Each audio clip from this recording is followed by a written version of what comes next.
Vikings are often seen as brave seafarers and fearless warriors. However, the unsavory aspects of their conquests often remain untold.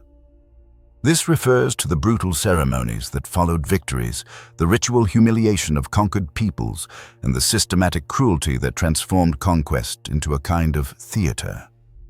We should also remember the thriving slave markets in Dublin and Hedeby, where the rites of conquest stripped people of their dignity before taking their freedom. What part of this is true, and what is merely legend, and what secrets lie hidden in ancient graves and chronicles? When Norse armies captured settlements, the true horror began after the fighting ceased.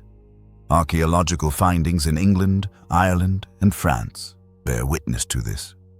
Mass graves of female remains show traces of specific injuries. Islamic chroniclers describe triumphal processions, while Anglo-Saxon chronicles detail ritual abuses that went far beyond mere captivity. This text is based on research findings and facts drawn from sources such as Ahmad ibn Fadlan's Risala and the Anglo-Saxon Chronicle. The rite of conquest came into effect even before the last defender fell. Norse warlords were adept in the art of psychological warfare. Breaking the spirit meant breaking resistance. Women of high social status became primary targets, wives of jarls, daughters of kings, abbesses of monasteries. Their public humiliation was a powerful message that reached every settlement in the surrounding area. In 866, York fell to the great heathen army led by Ivar the Boneless after a 3-day siege. Archaeological excavations at Coppergate revealed traces of burned buildings, scattered human remains, and evidence of systematic destruction. However, chroniclers paid particular attention to what happened next. Women of noble Northumbrian families were led through the streets naked, bound, and forced to perform acts that violated all Christian notions of dignity. The rituals followed a specific script. First, a public display was arranged. Women were stripped naked and paraded through the captured towns. Symbols were carved into their bodies, declaring them war trophies. Ibn Fadlan describes similar practices among the Rus on the Volga. These marks were not random. They were specific cuts and burns indicating ownership, turning people into branded livestock. Next came the selection process. The most valuable captives were offered a choice that was no choice at all. Either submit to ritual violence before the assembled army, or watch their children slowly die. In the sagas, this was called the warrior's rite, euphemism concealing systematic sexual torture designed to destroy bloodlines and humiliate conquered peoples. In 9th century Dublin slave market records, women were categorized by condition: intact, marked, or broken. These categories reflected not physical health, but the degree of psychological destruction achieved through the rites of conquest. A broken woman was more valuable because she had been completely stripped of her will to resist, transformed into compliant merchandise through ritual trauma at Repton, Derbyshire. Mass graves from 873 tell this story through bones. 274 skeletons, many bearing signs of violent death. However, it is the female remains that reveal a horrifying pattern. Pelvic trauma indicative of severe sexual violence, cuts on skulls consistent with ritual scarification, and bodies arranged in specific poses that echo descriptions in contemporary accounts. Frankish annals describe the aftermath of Norse raids on the Loire Valley. Captured noblewomen were forced to participate in pagan ceremonies that Christian chroniclers could not describe in detail, using phrases like unspeakable acts and violations against God and nature. Islamic observers were more candid. Alarti's report on Hedeby mentions victory celebrations where conquered women were forced to serve Norse warriors in ways that defiled their souls even before their bodies were put up for sale. The psychological aspect was meticulously calculated. The rites of conquest were not about lust, but about demonstrating power. Every act of humiliation was witnessed, recorded, and disseminated along trade routes and by travelers. News of this reached unconquered territories, warning that resistance brought consequences far beyond death. Skeletal remains found at Killarnham Island Bridge in Dublin demonstrate the physical consequences. Female remains from the 9th and 10th centuries bear traces of injuries consistent with systematic abuse. Healed fractures indicate prolonged captivity, and worn teeth point to malnutrition. But it is the pelvic damage that tells the most horrifying story, testifying to repeated violent assaults that archaeologists can measure even centuries later. The rituals evolved with the conquests. Early raids focused on simple capture and departure. But as Norse armies established permanent bases, the rites of conquest became increasingly sophisticated. The establishment of the Danelaw in England led to systematic programs of humiliation designed to completely crush Anglo-Saxon resistance. In Torksey, Lincolnshire, metal detector finds reveal the scale of these atrocities.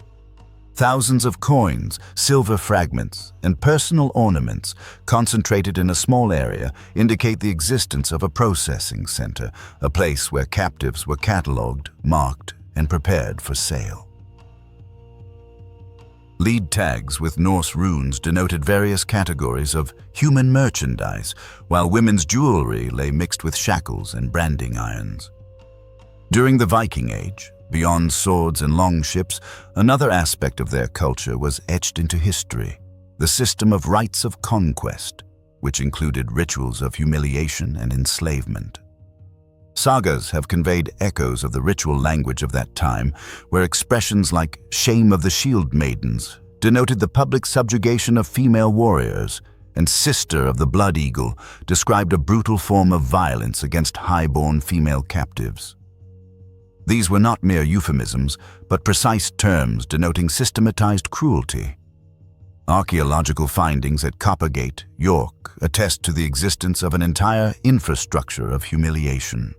The arrangement of post holes indicates areas for displaying captives, while drainage channels capable of handling large volumes of liquid hint at mass sexual violence.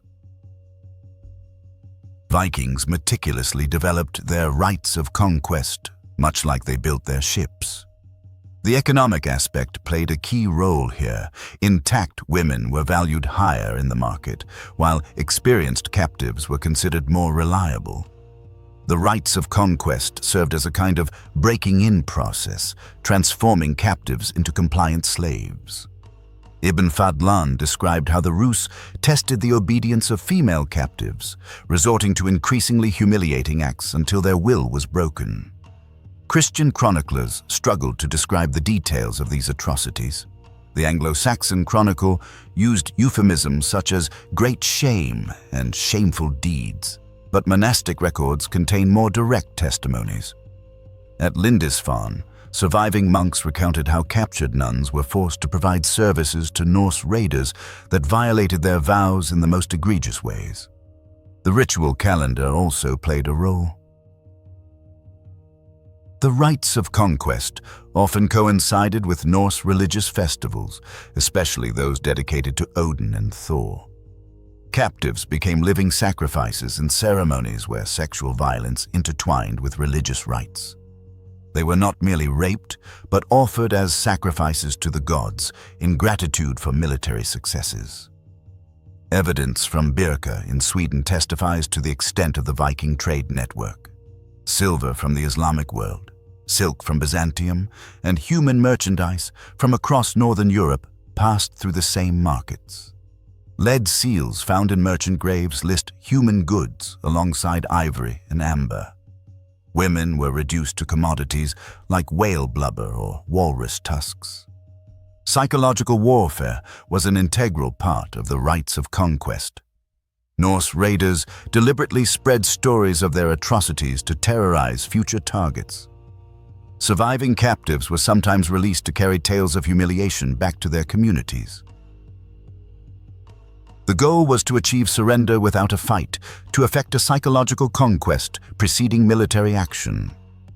At Jarlshof in the Shetland Islands, specially constructed facilities for holding captives were discovered, stone-lined pits for shackles and restraints, drainage systems for washing large numbers of people, and storage areas for branded goods and slave collars.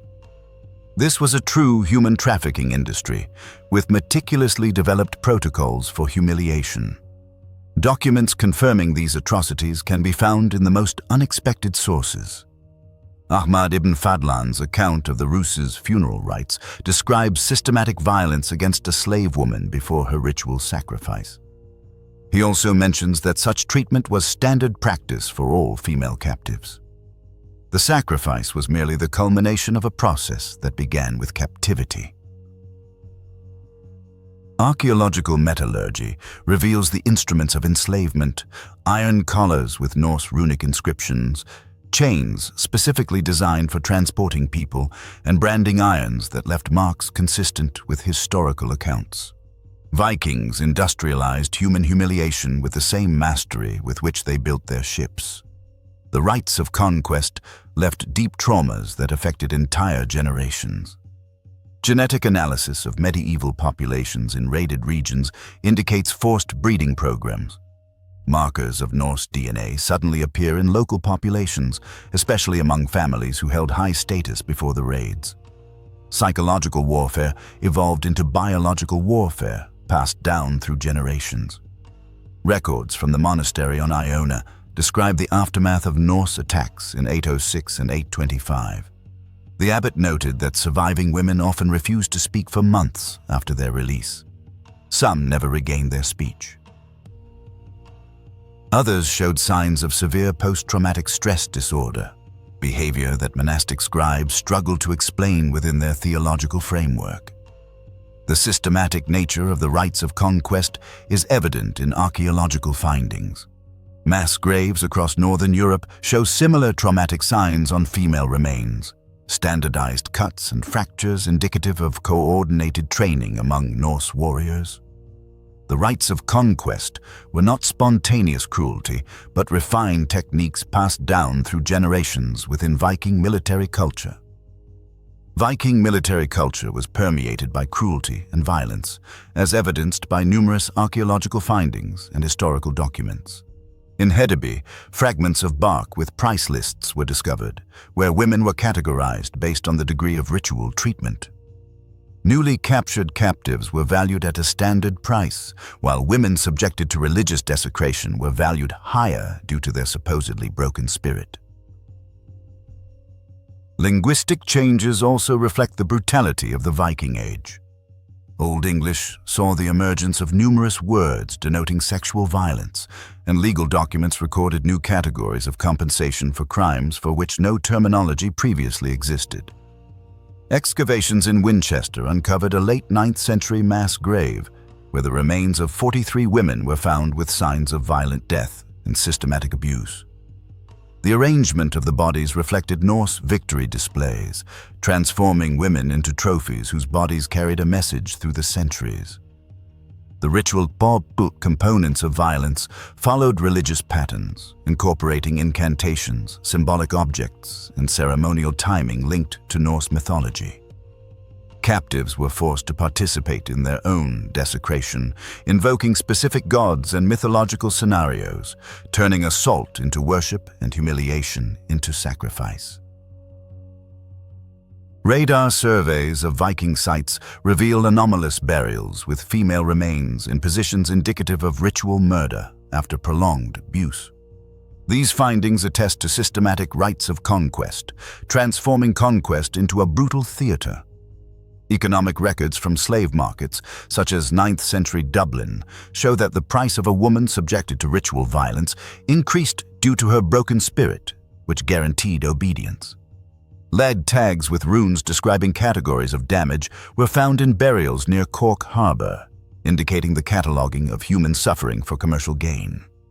Recent excavations in the Orkney Islands uncovered assault chambers, specialized rooms with drainage, restraints, and viewing galleries, designed to maximize psychological impact and efficiently process captives. The rites of conquest ceased with the decline of the market for traumatized slaves and the strengthening of Christianity. However, archaeological evidence, such as thousands of graves across northern Europe, points to a systematic program of ritualized cruelty that transformed conquest into commercial humiliation. Warrior training included mind-breaking arts, passed down to young raiders alongside weapon skills. Archaeological data from training grounds in Norway show that training facilities mimicked the assault structures found at permanent bases. The timing of the rites of conquest was synchronized with astronomical patterns, with the most brutal ceremonies conducted during blood moons, when Viking gods allegedly demanded the most complete offerings from conquered enemies. In the Danelaw, captive processing centers with standardized layouts were established, where ritualized humiliations took place prior to sale or sacrifice. The participation of Norse women in the rites of conquest indicates that cruelty was not limited to men, but crossed gender boundaries when it served the purposes of conquest. The lust for conquest was a driving force of the Viking Age. The religious underpinnings of their actions were rooted in complex mythological systems. The Prose Edda preserves fragments of ceremonies where sexual violence intertwined with creation myths. Captives were drawn into reenacting scenes from Norse cosmology, playing the role of defeated goddesses in rituals celebrating the triumph of the masculine divine principle. The act of aggression transformed into a kind of religious theater, where victims were assigned the role of unwilling performers. Isotopic analysis of remains from mass graves allows for an assessment of the geographical scale of these events. Women buried in York originated from Scotland, Ireland, and continental Europe. This was not merely localized violence, but the systematic collection and transportation of human trophies over vast distances. Vikings controlled international human trafficking networks, moving traumatized captives like ordinary merchandise. More detailed information appears in later period documents. Late 9th century Frankish chroniclers left descriptions of Norse triumphal celebrations in captured monasteries. Nuns were forced to perform acts violating their religious vows, while Viking warriors chanted prayers to Thor and Odin. The violence targeted not only the body, but also the soul, seeking to break the victims by stripping them of hope for spiritual renewal. Economic records from Constantinople attest to the eastern scale of these practices. Byzantine slave markets received women processed by the Varangians, captives who had undergone specific breaking procedures that increased their market value. The trauma was so systematized that it became a recognized commercial category in international trade documentation. Archaeological findings in Iceland indicate that the practice of the rite of conquest was also transferred to colonial settlements. In places like Hofstadr, structures clearly designed for holding captives were discovered, complete with drainage systems and restraint mechanisms. Even in new territories where resistance was minimal, Vikings maintained their ritualized approach to conquest and enslavement. The psychological impact of these actions extended to unconquered peoples. Anglo-Saxon poetry of the time contains veiled references to wolf's shame and raven's sorrow, euphemisms describing the fate awaiting women in captured settlements. These literary fragments suggest that knowledge of the Viking rites of conquest spread far beyond the immediate victims, generating terror that weakened resistance even before battles began. Chemical analysis of bones reveals the physical consequences of prolonged captivity. Remains from holding centers indicate signs of malnutrition, consistent with the practice of controlled starvation, a method of weakening resistance to ritualized violence. Vikings understood that hunger made victims more compliant, willing to endure humiliation in exchange for survival. The role of alcohol in the rites of conquest is repeatedly mentioned in historical sources. Archaeological data suggests the existence of large breweries at major Viking bases, designed to produce quantities significantly exceeding normal needs. Contemporary accounts describe the forced intoxication of captives before ritual violence, suggesting that alcohol served both as a tool of control and an element of religious mystery in victory ceremonies. Early medieval legal codes reflect the influence of Viking practices on European approaches to conquest. The Salic law and other Germanic legal codes were supplemented with provisions concerning crimes that previously lacked clear legal definition. The systematic nature of Norse cruelty forced legal systems to create new categories of crimes and compensations. Evidence from Greenland shows that the rites of conquest adapted to new conditions and victim groups. Excavations in the Western settlement discovered structures for holding Inuit captives, modified to account for cultural specifics and physical characteristics. Vikings exported their technologies of humiliation across the Atlantic, adapting methods to achieve maximum psychological impact on unfamiliar peoples.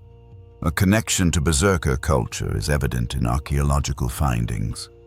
In the graves of warriors buried with ritual objects, human bone ornaments, ritual knives, and branded slave collars, participation in the rites of conquest was seen as a mark of elite status. The most revered warriors were those who had mastered the art of psychological destruction through systematic cruelty. Trading posts throughout the Norse world demonstrate the presence of standardized infrastructure for handling people. From Staraya Ladoga on the Volga to Lance-aux-Meadows in Newfoundland, Viking settlements included facilities designed for breaking and cataloging captives. This consistency points to centralized training and shared technical knowledge that spread across the entire territory of Norse expansion. During the era of Norman expansion, a unique and brutal system known as rites of victory emerged, characterized by unprecedented cruelty and psychological manipulation inflicted upon conquered peoples. The medical knowledge evident in these rites points to a profound understanding of human psychology. Archaeological discoveries, particularly restraint mechanisms, reveal engineering ingenuity aimed at inflicting maximum psychological suffering while preserving the victim's physical capacity for labor. The Vikings understood that specific types of trauma could induce behavioral changes, thereby increasing the commercial value of captives. The most detailed accounts of Norman victory celebrations come from Islamic sources. For instance, Al-Masudi's records of the Rus's victory feast describe details that Christian chroniclers likely dared not record: the systematic nature of humiliations, the clear distribution of roles among different categories of captives, the religious significance of each act of violence, and the seasonal patterns of raids meticulously synchronized with the demands of the rites of victory. Normans chose periods for their attacks when local populations were most vulnerable, such as harvest festivals, religious celebrations, and seasonal gatherings.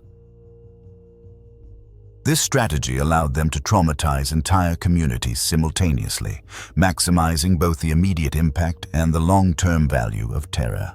Archaeological excavations of captive processing centers reveal inhumane treatment on an industrial scale. In Hedeby, drainage systems designed to simultaneously remove waste from hundreds of people were discovered. Storage facilities were overflowing with thousands of shackles, collars, and branding tools. The Vikings approached the degradation of human beings with the same systematic efficiency they applied to metalworking and shipbuilding. The linguistic impact of the rites of victory is reflected in modern vocabulary. Old English was enriched with dozens of Norman terms related to sexual violence and psychological manipulation. Legal documents from the late 9th century indicate that scribes struggled to find adequate terminology to describe crimes that had not previously existed in such systematized forms. The cruelty was so novel that it necessitated the creation of new words. Genetic analysis of medieval populations in former Norman territories reveals the biological legacy of the rites of victory. DNA markers suggest the existence of forced breeding programs aimed at diluting local bloodlines and establishing Norman genetic dominance. Psychological warfare escalated into biological warfare, leaving a lasting imprint on the gene pool of entire peoples for generations to come. The role of the rites of victory and religious conversion becomes evident when analyzing archaeological data. Areas subjected to the most systematic humiliation ceremonies show the quickest adoption of Christianity after the Vikings' departure. Trauma created spiritual voids that Christian missionaries filled, suggesting that the cruelty ultimately undermined Norman religious expansion. Evidence from ship burials indicates that participation in the rites of victory was commemorated even after death. In opulent Viking graves, human remains have been found arranged in poses replicating scenes of ritual humiliation. These were not mere trophies, but symbols of ceremonial achievements that defined the identity of elite warriors. The infrastructural requirements for implementing large-scale rites of victory shaped the structure of Norman settlements. Major bases needed specific geographical conditions, access to water for drainage systems, isolated locations for sound control, and a developed transportation network for moving large numbers of captives. Archaeological studies show that Norman expansion followed routes that facilitated systematic human processing operations. Contemporary Byzantine sources indicate that the rites of victory significantly influenced international diplomacy. The reputation for systematic cruelty gave Norman negotiators an advantage in trade disputes and territorial agreements. The threat of ritualized humiliation became a powerful diplomatic weapon, extending Norman influence far beyond their military capabilities. The technical sophistication of the rites of victory is corroborated by the discovery of specialized tools. Archaeologists have unearthed custom-made restraint devices, branding tools, and ceremonial objects designed exclusively for human degradation. These were not random implements, but complex technological solutions requiring skilled artisans and a developed distribution system. The decline of the rites of victory culture coincided with shifts in the slave trade economy. As European societies stabilized and centralized, demand moved from traumatized captives to skilled laborers. Systematic cruelty, once increasing commercial value, became economically unviable, leading to a gradual abandonment of ritualized conquest practices. In 2019, an archaeological sensation rocked Dublin. Construction work near the famous Dublin Castle uncovered a previously untouched mass grave, like a time capsule holding dark secrets of the past. Radiocarbon dating, acting as a historical compass, pointed to the 9th century, the Viking Age, as the time when this tragedy occurred. The latest DNA analysis methods, akin to a genealogical tree, revealed that the remains belonged to women brought from all corners of the British Isles, England, Scotland, Wales, and Ireland. Bone chemistry analysis unveiled a horrifying picture. The captives were forcibly brought to Dublin and held there for several months before their lives were brutally ended. The positions in which the bodies were found align with descriptions of Norman rituals accompanying conquests found in medieval chronicles. The crowning discovery was a lead tablet covered with runes, like a stone book recounting the atrocities of the past. The Norman script listed the name of each victim, indicated their origin, and described the horrifying rituals of humiliation they endured before death. Even after 1,200 years, these testimonies, like an echo from the past, continue to speak, reminding us of the dark pages of history and the barbaric practices of the Age of Conquests.